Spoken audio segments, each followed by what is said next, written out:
topic. Phil Jackson came out the other day and said, today's NBA offenses are ugly. I want to read you the quote here.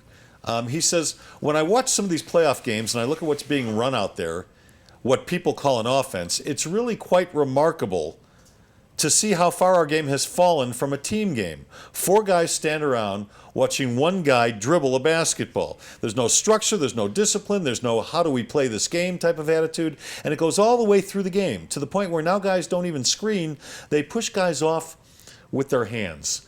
You know, Woody, I'm starting to wonder about Phil Jackson.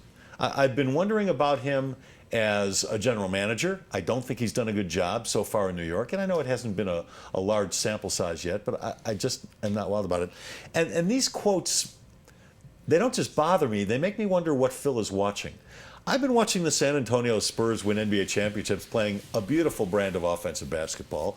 I watched the Golden State Warriors all year long, including the finals, play a really beautiful brand of offensive basketball. Yeah, LeBron James is taking the ball up court and then going one-on-one or shooting the 3 ball from outside because he hasn't had anybody else to play with. When you're missing Kyrie Irving and Kevin Love and you're left with Iman Shumpert and J.R. Smith and a bunch of other who-knows-whats, you've got to play one-on-one basketball if you're LeBron James. It was their only hope for winning. So to focus in on LeBron James and what the Cavs are doing offensively and ignore everything else that's going on around the league, well, he also has Carmelo Anthony, who plays one-on-one basketball. But there are some teams that play a beautiful brand of offensive basketball. I think Phil Jackson is way off base here. There was a book, a very famous book, written 40 years ago, The Peter Principle, about you rise above the level where you should be. He was one of the greatest coaches in the world, and I will put him in that category, not only because of his trophies, but I thought he did a great job. I think that the biggest joke in the history of NBA is the triangle offense. They didn't play the triangle offense in Los Angeles. They played, here, Kobe. The rest of us have played triangle offense, and when you get the ball, you shoot. And in Chicago. In Chicago, they played the triangle offense. Yeah, all you 8 guys, you play triangle offense. Michael, you do whatever you want to. So he won championships because he had great people. But he knew how to manage. You had to coach him. Did, yeah. Red Auerbach won championships with great people, but he knew how to coach them and how to handle them, how to deal with it.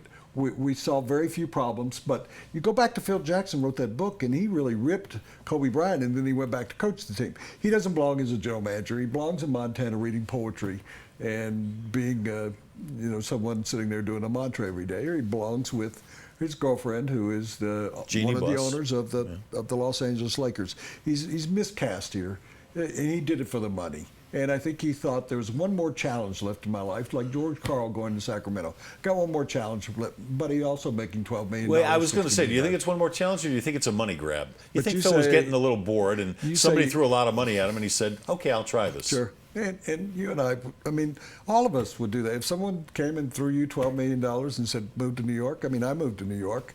They threw me a lot of money, be truthful. And I wanted the challenge. I wanted the challenge to see. And I always remember I got an email saying, oh, you came crawling back to Denver because you were a failure there. I came crawling back to Denver because I liked Denver a lot more than I do New York, but I wanted to see what New York was all about. You've experienced Chicago. But the point is, you said you don't think he's done a very good job. He hasn't done a good job. He's cleared some salary space, and that was probably what they needed to do. He got rid of a lot of people. But in terms of what he's accomplished in bringing anybody in there to play basketball, and you got Carmelo Anthony, and that's the centerpiece, and that's what I was saying to Adam. I don't know that, but what Carmelo Anthony won a college championship, but he'll never win an NBA championship. He doesn't have. But he's totally wrong. But keep in mind, these comments were made in May. Okay. The Golden State Warriors won the championship afterward. You mentioned the San Antonio Spurs. There are a lot of good teams out there playing very exciting and fun basketball to watch. Atlanta this year, because that's a San Antonio background. Great team game kind of place. LeBron was, as you said, pushed into a situation that he had nothing he could do except, I'll just try to win this game by myself. I'll put everything on my shoulders and win it on myself. Well, no, that's the second half of the season. Cleveland did play a very appealing brand of basketball when he had guys to pass the ball to. When they were healthy, totally healthy, all 5 guys, they were 33-3. And they move the ball very nicely. So Phil Jackson's out Yeah. of touch. He's Yeah, I don't get that. He doesn't. He probably. Don't you feel a little dirty though, saying a guy who a lot of people feel is the greatest coach in the history of the game? Don't you feel a little dirty saying he doesn't know what he's talking about here? Here's what I say to him: lose your phone.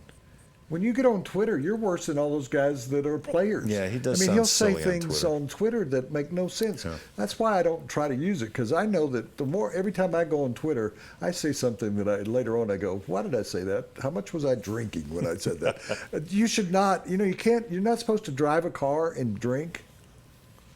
You shouldn't be able to tweet and drink, because I think It should be illegal. drinking leads to really dangerous stuff on the social media world. That's what I believe.